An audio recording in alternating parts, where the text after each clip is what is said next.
નમસ્કાર વિદ્યાર્થી મિત્રો, હું અમિતભાઈ વૈષ્ણવ, વિદ્યાધીશ વિદ્યા સંકુલ રસાયણ વિજ્ઞાન પ્રેક્ટિકલ 12 સાયન્સના વિડિયો લેક્ચરમાં આપ સૌનું હાર્દિક સ્વાગત કરું છું. બધા મજામાં છો ને? બરાબર. શું શીખતા હતા આપણે? રેડોક્સ અનુમાપનના પ્રયોગો. 12 સાયન્સના વિડિયો લેક્ચરમાં તમે સૌએ અત્યાર સુધી તમે જે જોયું એની જો આપણે ટૂંકમાં સમરાઇઝ કરીએ તો કદ માપક પૃથક્કરણના પ્રયોગોની અંદર રેડોક્સ અનુમાપનના પ્રયોગો આપણે કરવાના છે. બરાબર. 2 પ્રયોગો આપણા કોર્સની અંદર છે. પરીક્ષામાં 2માંથી 1 પ્રયોગ પૂછાશે, 1 કલાકનો સમય રહેશે અને 14 માર્ક હશે. અત્યારે જે પેપર સ્ટાઇલ અવેલેબલ છે એને આધારે હું આ તમને કહું છું, પણ કદાચ બોર્ડ દ્વારા નવી પેપર સ્ટાઇલ આપવામાં આવશે તો તમને એની જાણકારી આપવામાં આવશે. આપણે બંને પ્રેક્ટિકલના ડેમો જોઈ લીધા. KMnO4 વર્સિસ H2C2O4 2H2O ઓર H2C2O4. KMnO4 એટલે પોટેશિયમ પરમેંગેનેટ, જાંબલી રંગનું દ્રાવણ છે. બરાબર. H2C2O4 2H2O સજળ ઓક્ઝલિક એસિડ અથવા H2C2O4 નિર્જળ ઓક્ઝલિક એસિડ. આ એક પ્રયોગ આપણા કોર્સમાં. અને બીજો પ્રયોગ કયો આપણા કોર્સની અંદર? KMnO4 versus FeSO4 NH4 twice SO4 6H2O નો પ્રયોગ આપણા કોર્સની અંદર. પોટેશિયમ પરમેંગેનેટ વર્સિસ બરાબર potassium permanganate versus ferrous ammonium sulphate. Potassium permanganate versus ferrous ammonium sulphate.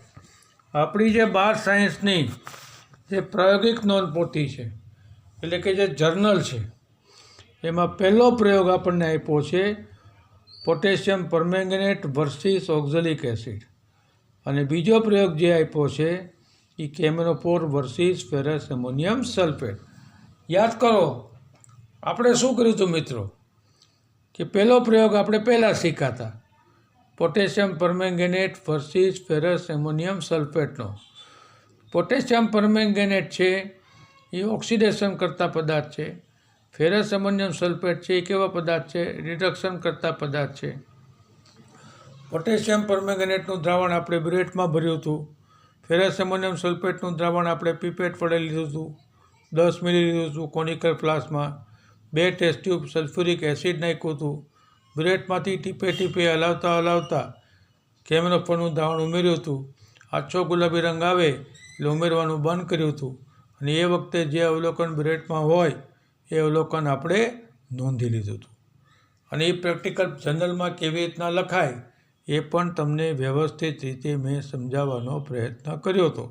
જો ભૂલી ગયા હો તો આગળના વિડિયો લેક્ચર આપ જોઈ શકશો. બરાબર.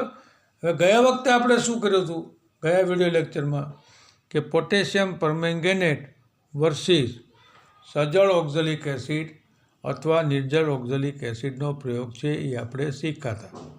બરાબર. એમાં શું કર્યું હતું? એની જેમ ગયા પ્રેક્ટિકલની જેમ જ કર્યું હતું, પણ થોડોક ફેરફાર કર્યો હતો કે પોટેશિયમ પરમેંગેનેટને શેમાં ભર્યું હતું? બ્રેટમાં ભર્યું હતું. એટલે કે પહેલો પ્રેક્ટિકલ હોય કે બીજો પ્રેક્ટિકલ હોય, પોટેશિયમ પરમેંગેનેટ KMnO4 જાંબલી રંગનું દ્રાવણ કોના વડે શેમાં લેવાનું? હંમેશા બ્રેટમાં લેવાનું. બરાબર. પીપેટ વડે પહેલા પ્રેક્ટિકલમાં ફેરસ એમોનિયમ સલ્ફેટ લીધું હતું, તો બીજા પ્રેક્ટિકલની અંદર સજળ ઓક્ઝલિક એસિડ અથવા નિર્જળ ઓક્ઝલિક એસિડનું દ્રાવણ છે એ આપણે લેવાનું છે. હવે આ પ્રયોગ કેવી રીતના લખાય એની જો ચર્ચા કરીએ અને જર્નલમાં કેવી રીતના લખવાનો છે એનો નમૂનો હું જો તમને આજે સમજાવવાનો પ્રયત્ન કરું તો સૌથી પહેલાં ઇન્ડેક્સમાં પહેલા પ્રેક્ટિકલનો હેતુ લખેલો છે અને તમારી એક જે જર્નલ છે એના પેજ નંબર 1 ઉપર આ પ્રેક્ટિકલ લખવા માટેની જગ્યા છે એ આપવામાં આવી છે. શું એ સૌથી પહેલાં હેતુ છાપેલો જ છે કે આપેલા પોટેશિયમ પરમેંગેનેટના દ્રાવણની સાંદ્રતા 0.1 m ઓક્ઝલિક એસિડના દ્રાવણ સાથેના અનુમાપન દ્વારા નક્કી કરવી. નોંધ: H2C2O4 2H2O લેવું. એટલે કે આપણને ઓક્ઝેલિક એસિડ આપ્યું છે. એ કેવું આપ્યું છે? સજળ ઓક્ઝેલિક એસિડ આપણને આપ્યું છે. કે સજળ ઓક્ઝેલિક એસિડની સાંદ્રતા કેટલા એમ આપી છે? તો 0.1 એમ આપણને આપી છે. બરાબર. તો પોટેશિયમ પરમેંગેનેટના દ્રાવણની સાંદ્રતા આપણે મોલારિટી એકમમાં આ પ્રયોગ દ્વારા શોધવાની છે. જરૂરી સાધનોનું લિસ્ટ. તો જરૂરી સાધનોમાં બિરેટ છે, પીપેટ છે, કોનિકલ ફ્લાસ્ક છે, મોટું બીકર છે, નાનું બીકર છે, ફનેલ એટલે કે ગળણી છે, બિરેટ સ્ટેન્ડ છે, ટેસ્ટ ટ્યુબ છે, ત્રિપાઈ છે, તારની જાળી છે, સફેદ લાદી છે, બાકસ અથવા લાઇટર છે. આટલા સાધનોની જરૂર આપણે પડશે. આપણે પ્રેક્ટિકલનો ડેમો જોયો છે એટલે આપણને ખબર છે. પહેલાં પ્રેક્ટિકલનો ડેમો પણ તમને મેં બતાડ્યો છે અને બીજા પ્રેક્ટિકલનો ડેમો પણ તમને મેં બતાડ્યો છે. એમાં કોઈ ક્વેરી હોય તો ભવિષ્યમાં જ્યારે આપણે રૂબરૂ મળશું ત્યારે તમે મને પૂછી શકશો. અને તમે જ્યારે એકચ્યુઅલી તમારી જાતે પ્રયોગ કરશો એટલે તમને સરસ રીતના પ્રેક્ટિકલ કરતાં આવડી જશે. જરાય અઘરું નથી. કયા કયા પદાર્થો જોશે? તો આમાં 3 પદાર્થોની જરૂર પડે. જે લખવા માટેની ખાલી જગ્યામાં મેં લખીને તૈયાર રાખ્યું છે તમારા માટે. પહેલો પદાર્થ કયો જોઈએ? તો 0.1 એમ H2C2O4 2H2Oનું પ્રમાણિત દ્રાવણ. આ શબ્દો મેં તમને આની પહેલાંના લેક્ચરમાં પણ સમજાવ્યો હતો. બરાબર. છતાં આજે ફરી વખત સમજાવવાનો પ્રયત્ન કરીશ કે પ્રમાણિત દ્રાવણ એટલે શું. કે 0.1 એમ H2C2O4 2H2Oનું પ્રમાણિત દ્રાવણ. બીજું XM KMNO4નું દ્રાવણ. X એટલે અજ્ઞાત. આપણને જે KMNO4નું દ્રાવણ આપણને આપ્યું છે એ દ્રાવણની સાંદ્રતા આપણને ખબર નથી, પણ એ દ્રાવણની સાંદ્રતા આપણે પ્રયોગ કરીને શોધવાની છે. અજ્ઞાત છે એટલા માટે આપણે XM KMNO4નું દ્રાવણ લખ્યું. ત્રીજું મંદ સલ્ફ્યુરિક એસિડનું દ્રાવણ. બરાબર. મંદ H2SO4નું દ્રાવણ. હવે આપણે જાણીએ છીએ કે KMNO4 છે એ ઓક્સિડેશન કરતા પદાર્થ છે અને ઓક્સિડેશન કરતા પદાર્થનું દ્રાવણ હંમેશા શેમાં ભરાય? બિરેટમાં ભરાય. રેસ્ટ એટલે બાકી જે વધ્યું રિડક્શન કરતા પદાર્થનું દ્રાવણ સજળ ઓક્ઝેલિક એસિડ એ કોના વડે લેવાય? તો પીપેટ વડે એ લેવાય. તો જુઓ બિરેટમાં શું લખ્યું છે? XM KMNO4નું દ્રાવણ. કે આ તમને મેં આ ડેમો દેખાડ્યો છે એટલે તમને ખબર છે કે બિરેટમાં કયું દ્રાવણ ભરાય? તો XM KMNO4નું દ્રાવણ ભરાય. Conical flask. બરાબર. કે જેમાં આપણે પ્રયોગ કરવાનો છે એ સાધન તમે જોયું છે, તમે પ્રયોગ પણ જોયો છે કે પીપેટ વડે 10 મિલી 0.1 એમ H2C2O4નું દ્રાવણ છે એ લેવાનું. કેટલું દ્રાવણ લેવાનું? 10 મિલી. શેમાં લેવાનું? કોનિકલ ફ્લાસ્કમાં લેવાનું. પછી 2 ટેસ્ટ ટ્યુબ એમાં મંદ H2SO4 નાખવાનું. બરાબર. 2 ટેસ્ટ ટ્યુબ મંદ H2SO4નું દ્રાવણ છે એ ઉમેરવાનું. ત્યાર પછી ફ્લાસ્કને આપણે ગરમ કર્યું હતું. કેટલું ગરમ કર્યું હતું? 60 થી 70°C. એટલે કે વરાળ નીકળે ત્યાં સુધી. આપણી પાસે થર્મોમીટર નથી અને થર્મોમીટરથી માપવાનું પણ નથી. 100° થાય એટલે ઉકળે. 60 થી 70°C થાય તો એ શું થાય કે ભાઈ 60 થી 70 એ વરાળ નીકળે. એટલે વરાળ નીકળે ત્યાં સુધી આપણે એને ગરમ કરવાનું છે. સૂચક KMNO4 પોતે જ કામ કરે છે. સૂચક તરીકે KMNO4 પોતે જ કામ કરે છે. એટલે કે KMNO4ને શું કહેવાય? સ્વયં સૂચક તરીકે ઓળખવામાં આવે. રંગ પરિવર્તન. રંગહીનમાંથી આછો ગુલાબી. કે જ્યારે આપણે પ્રયોગની શરૂઆત કરશું ત્યારે કોનિકલ ફ્લાસ્કમાં કોઈ પ્રકારનો રંગ નહીં હોય એટલે દ્રાવણ રંગવિહીન હશે. પણ જ્યારે પ્રયોગ પૂર્ણ થશે ત્યારે દ્રાવણનો રંગ આછો ગુલાબી બનશે. એટલે દ્રાવણ રંગ પરિવર્તન શું થયું? રંગવિહીનમાંથી આછો ગુલાબી. આ લખવાની પેટર્ન છે. જનરલની અંદર આ કોરા પાના આપ્યા છે જે આપણે આપણી રીતે લખવાના આવશે. એટલે મેં લખીને તૈયાર રાખ્યો છે નમૂનો. એ નમૂનો તમારે બરાબર શીખવાનો છે યાદ રાખવાનો છે અને પરીક્ષામાં પણ આ જ નમૂના મુજબ પ્રેક્ટિકલ કરવાનો છે કે પોટેશિયમ પરમેંગેનેટના દ્રાવણની મદદથી સજળ ઓક્ઝેલિક એસિડનું આપણે ઓક્સિડેશન કરતાં શીખવાનું છે. બરાબર.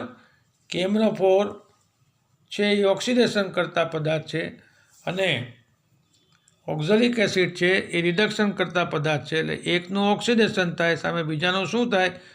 રિડક્શન થાય. આ પ્રક્રિયાને કેવી પ્રક્રિયા કહેવાય? રેડોક્સ પ્રક્રિયા કહેવાય. તો જુઓ તમે રાસાયણિક સમીકરણમાં રિડક્શન અર્ધ પ્રક્રિયા, ઓક્સિડેશન અર્ધ પ્રક્રિયા અને કુલ છે એ રેડોક્સ પ્રક્રિયા રાસાયણિક સમીકરણ સ્વરૂપે આપણે બતાડી છે. આ તમારે પ્રક્રિયા આખી યાદ રાખવી પડશે મિત્રો. આ પ્રક્રિયા ખાલી લખશો, સાચા સમીકરણ લખશો એટલે તમને 2 માર્ક છે એ પરીક્ષામાં 14માંથી આમનામ મળી જાય. બરાબર. આપણે 14માંથી 14 માર્ક મળે એવો પ્રયત્ન આપણે કરવાનો છે. આપણે ક્યાંય પાછા પડવા જોઈએ નહીં. ભાવનગરની કોઈ પણ સ્કૂલમાં તમારો પરીક્ષામાં નંબર આવી શકે ત્યાં આપણે પાછા પડવા જોઈએ નહીં. બીજા વિદ્યાર્થીઓ કરતાં આપણે કામમાં વધારે સારી રીતના દેખાવ કરવાનો છે અને એક્યુરસીથી આપણે કામ કરતાં શીખવાનું છે. પછી પદ્ધતિ. હવે પદ્ધતિમાં કૌંસમાં એક સૂચના લખી છે કે 0.1 ml ઓક્ઝેલિક એસિડનું દ્રાવણ વિદ્યાર્થીએ સ્વયં બનાવવું. નિયમ આવો છે કે ભાઈ પોટેશિયમ પરમેંગેનેટનું દ્રાવણ છે એ પરીક્ષામાં પરીક્ષક તમને બનાવીને આપશે, પણ 0.1 ml ઓક્ઝેલિક એસિડનું દ્રાવણ પરીક્ષામાં પરીક્ષક બનાવીને નહીં આપે, વિદ્યાર્થીએ જાતે બનાવવાનું રહેશે. આ નિયમ છે. ગત વર્ષની બોર્ડની પરીક્ષામાં બંને દ્રાવણો પરીક્ષકે જ બનાવીને આપવાના હતા. વિદ્યાર્થીએ પોતાની જાતે કોઈ દ્રાવણ બનાવવાનું હતું નહીં.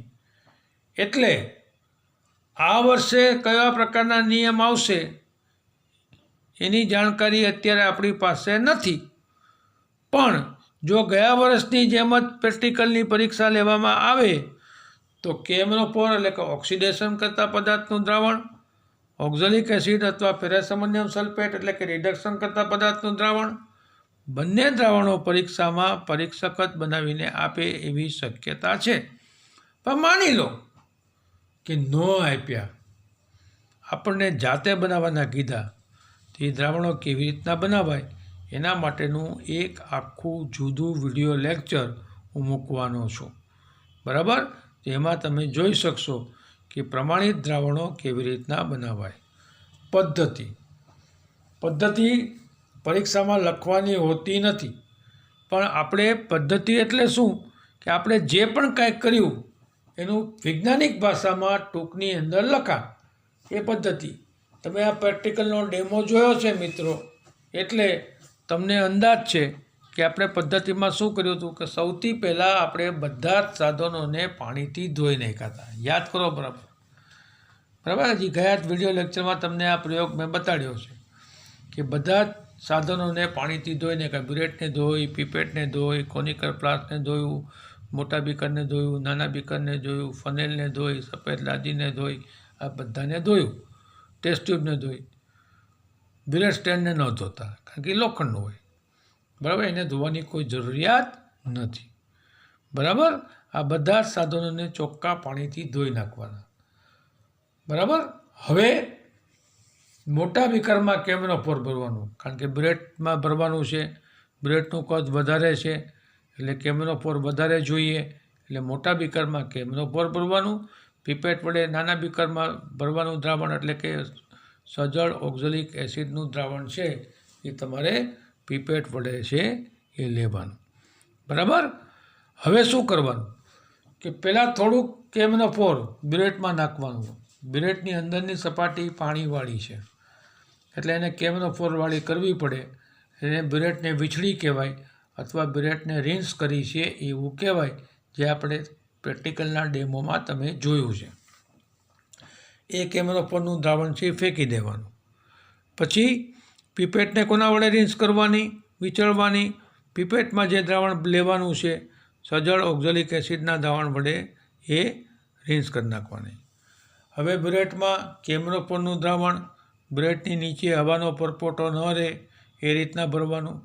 દ્રાવણની ઉપરની સપાટી, કારણ કે દ્રાવણ રંગીન છે એટલે જીરોના કાપા સાથે સંપાત કરવાની.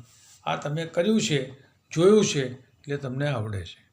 હવે શું કરવાનું કે પીપેટ વડે 10 મિલી ઓક્ઝેલિક એસિડનું દ્રાવણ કોનિકલ ફ્લાસ્કની અંદર લેવાનું. કેટલું દ્રાવણ લેવાનું? કોનિકલ ફ્લાસ્કમાં પીપેટ વડે 10 મિલી દ્રાવણ છે એ તમારે લઈ લેવાનું. બરાબર? ત્યાર પછી એમાં 2 ટેસ્ટ ટ્યુબ સલ્ફ્યુરિક એસિડનું દ્રાવણ છે એ ઉમેરવાનું. આટલું તો આપણે પહેલાં પ્રેક્ટિકલમાં પણ આપણે કર્યું હતું, યાદ કરો બરાબર. હવે પહેલાં પ્રેક્ટિકલ અને બીજા પ્રેક્ટિકલમાં ફરક શું? તો પહેલાં પ્રેક્ટિકલમાં અને બીજા પ્રેક્ટિકલનો ફરક હવે આપણે શીખીએ છીએ કે 10 મિલી સજળ ઓક્ઝેલિક એસિડનું દ્રાવણ તમે કોનિકલ ફ્લાસ્કમાં લીધું, એમાં 2 ટેસ્ટ ટ્યુબ H2SO પર ઉમેર્યું. હવે રૂમાલથી ફ્લાસ્કને બરાબર પાણીથી ધોઈ નાખવાનું છે. બરાબર? રૂમાલથી ફ્લાસ્કને પાણીથી બરાબર શું કરવાનું છે? ધોઈ નાખવાનું છે. બરાબર? ત્યાર પછી લૂછી નાખવાનો રૂમાલથી બરાબર કોનિકલ ફ્લાસ્કને. હવે બર્નર સળગાવવાનું, લાઇટરની મદદથી અથવા બાકસની મદદથી બર્નર છે એ તમે સળગાવો. બર્નરની ઉપર ત્રિપાઈ ગોઠવવાની, ત્રિપાઈ ઉપર જાળી ગોઠવવાની અને કોનિકલ ફ્લાસ્કને એકદમ નાજુકાઈથી મૂકી દેવાનું ગરમ કરવા માટે. આ તમે જોયું છે એટલે હું બોલું છું એ તમને બરાબર સમજાય છે. બરાબર? કેટલું ગરમ કરવાનું છે? વરાળ નીકળે ત્યાં સુધી 60 થી 70 અંશ સેલ્સિયસ સુધી એને શું કરવાનું છે? ગરમ કરવાનું છે. બરાબર? ઉકાળવાનું નથી. ઉકાળશો એટલે કેટલા અંશ તાપમાન થઈ જાય? 100 અંશ સેલ્સિયસ તાપમાન થઈ જાય. એટલે ઉકાળવાનું નથી. બરાબર? આ ગરમ કોનિકલ ફ્લાસ્કને રૂમાલથી મદદથી જ નીચે ઉતારવાનું અને એને ઠરવા દેવાનું નથી. બરાબર? એને ઠરવા દેવાનું નથી. એ ગરમ ફ્લાસ્કમાં એકદમ ધીમે ધીમે ટીપે ટીપે હલાવતા કેમેનોફોરનું દ્રાવણ ઉમેરવાનું છે.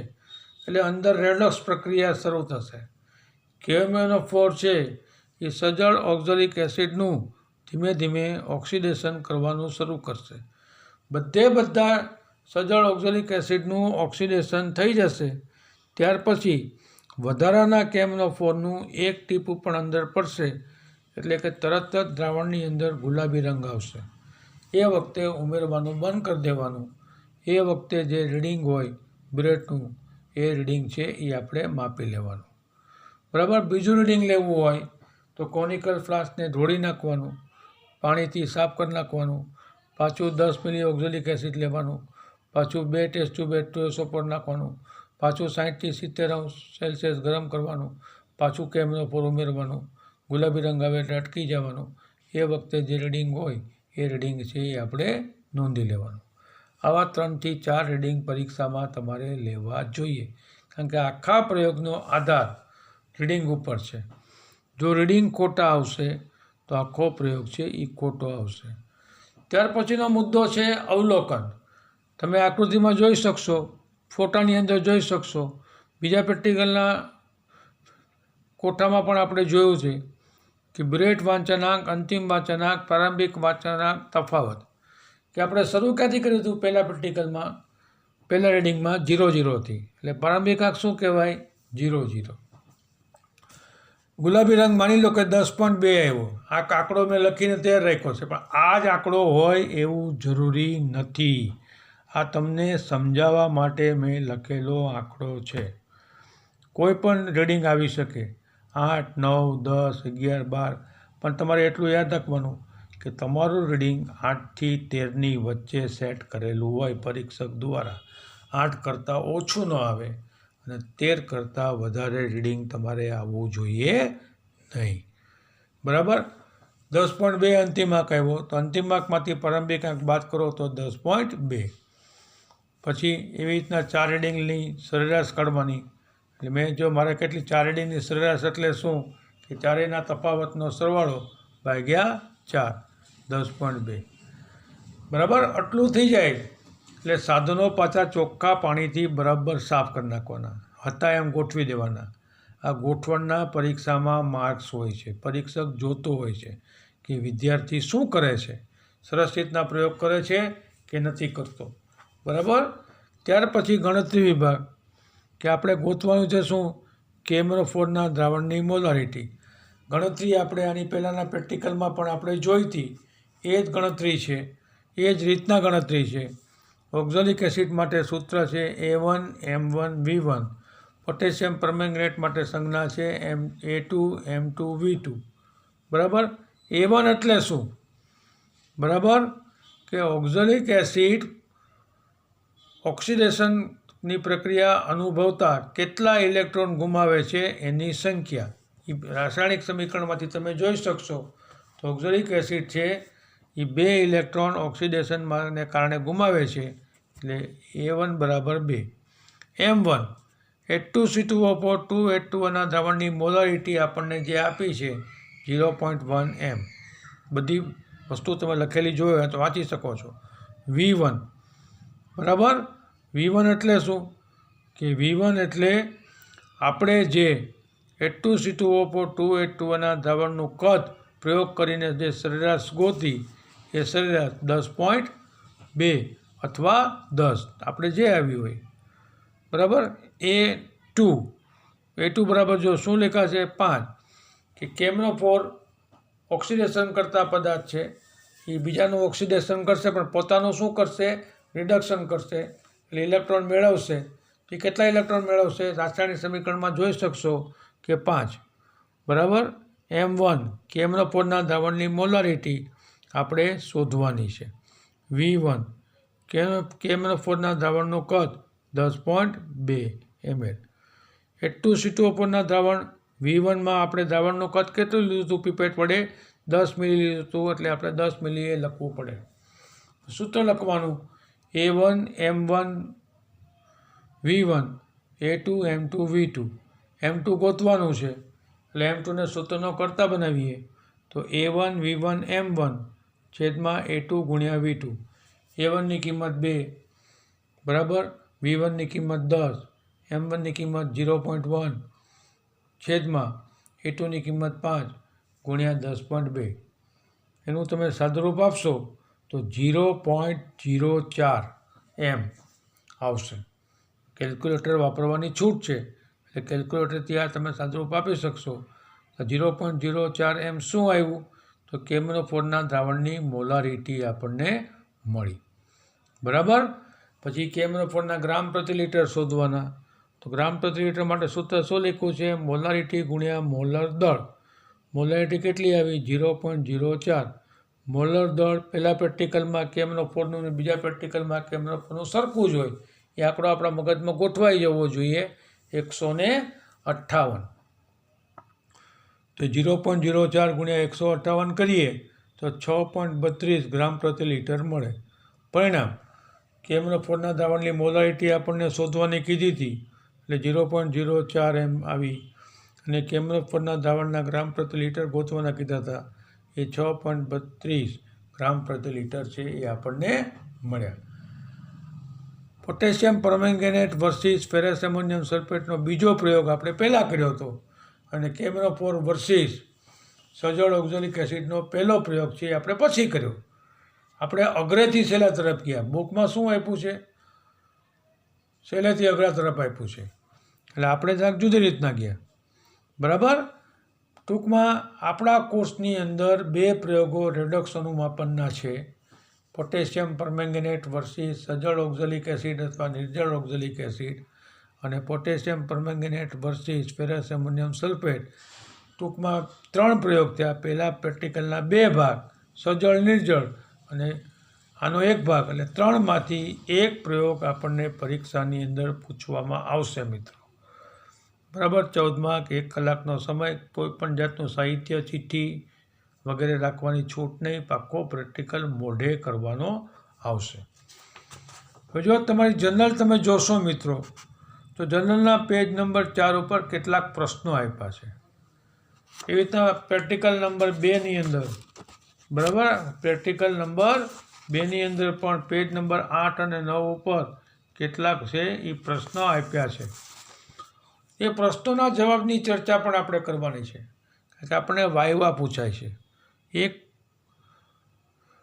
વાઇવા એટલે શું? મૌખિક પ્રશ્નો. પરીક્ષાના સમય દરમિયાન તમને કેટલાક પ્રશ્નો પૂછે, એ પ્રશ્નોત્તરીની ચર્ચા પણ આપણે રેડોક્સ અનુમાપનના પ્રયોગો જ્યારે પૂરા કરવા જઈ રહ્યા છીએ ત્યારે આવતા વિડીયો લેક્ચરની અંદર આપણે કયા કયા પ્રકારના પ્રશ્નો પરીક્ષામાં પૂછી શકે એ આપણે શીખવાનું છે. પણ મિત્રો, તમારે એક કામ કરવાનું, પહેલા પ્રેક્ટિકલનો અને બીજા પ્રેક્ટિકલનો લખવાનો ફર્મો એક જ સરખો છે. તો એ ફર્માની પ્રેક્ટિસ, રાઇટિંગ પ્રેક્ટિસ તમારે કરવાની. આખો ફર્મો તમારી જાતે સપ્લીમાં તમને મોઢે લખતા આવડવો જોઈએ કે ભાઈ ફર્મામાં શું, તો ભાઈ હેતુ, જરૂરી સાધનો, જરૂરી પદાર્થો, બ્યુરેટ, કોનિકલ ફ્લાસ્ક, સૂચક, રંગ પરિવર્તન, રાસાયણિક સમીકરણ, પદ્ધતિ, અવલોકન કોઠો, ગણતરી, પરિણામ. આખો ફર્મો તમારા મગજમાં ગોઠવાઈ જવું જોઈએ. એટલે એક વખત વાંચી ને 2 થી 3 વખત મોઢે લખી નાખશો તો 14 માર્કનો એક સેક્શન આપણો ક્લિયર થઈ જશે. બરાબર. આ બંને પ્રયોગો જ્યારે તમે પોતે પ્રયોગશાળામાં આવશો ત્યારે હું તમારી પાસે આ બંને પ્રયોગો જાતે કરવાનું કહીશ.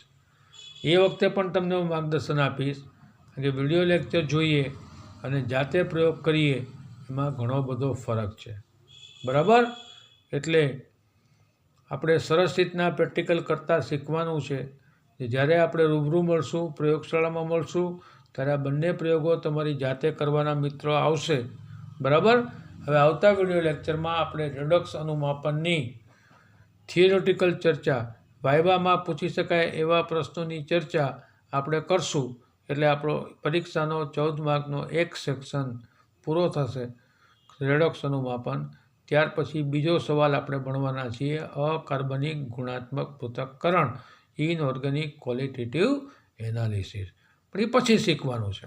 કટકે કટકે આપણે ધીમે ધીમે શીખવાનો પ્રયત્ન કરીએ છીએ. વિડીયો લેક્ચર દરમિયાન જે પણ કાંઈ તમને ન સમજાણું હોય એ પ્રશ્નોની પણ યાદી તમે બનાવી નાખજો અને જ્યારે આપણે રૂબરૂ મળીએ ત્યારે એ પ્રશ્નો તમે મને પૂછજો, એટલે ક્લિયર થઈ જવું જોઈએ. પણ તમને બધું જ આવડવું જોઈએ મિત્રો. આ ખાસ મારી વાતને યાદ રાખજો. પ્રેક્ટિકલ છે એના માર્ક ગણાતા નથી, એડમિશનની અંદર ગણાતા નથી, એટલે આપણે નથી શીખવા, એમાં વેઠ ઉતારવી છે, એવું ન કરતા. પ્રેક્ટિકલનું પોતાનું આગવું મહત્ત્વ છે. થિયરીનું તો મહત્ત્વ છે જ, ખૂબ મહત્ત્વ છે, પણ પ્રેક્ટિકલ પણ સરકારે કોર્સમાં રાખ્યા છે. એનો મતલબ એમ કે પ્રેક્ટિકલનું પોતાનું આગવું મહત્ત્વ છે. કોલેજમાં જશો ત્યારે પણ તમારે જાતે પ્રેક્ટિકલ કરવાના આવશે, આ જ પ્રકારના પ્રેક્ટિકલ કરવાના આવશે, આ જ પ્રકારના સાધનો વાપરવાના આવશે. એટલે બરાબર ધ્યાનથી શીખવાનો પ્રયત્ન કરજો. આપણે સરસ રીતના સમજાવવાનો પ્રયત્ન કરીએ છીએ, છતાં કોઈ ક્વેરી હોય ગમે ત્યારે તમે મને પૂછી શકશો. તો આજના વિડીયો લેક્ચરમાં આટલું આપણે રાખીએ છીએ મિત્રો. આશા રાખું છું કે તમને બધાને આ વિડીયો લેક્ચરમાં ખૂબ મજા આવી હશે મિત્રો. આવીને મજા? બરાબર. હવે આપણે આવતા વિડીયો લેક્ચરમાં મળીશું. એમાં આપણે થિયોરિટિકલ થોડોક પાર્ટની ચર્ચા કરશું. બરાબર. તો આવજો વિદ્યાર્થી મિત્રો. આવતા લેક્ચરમાં આપણે મળીશું. Thank you very much.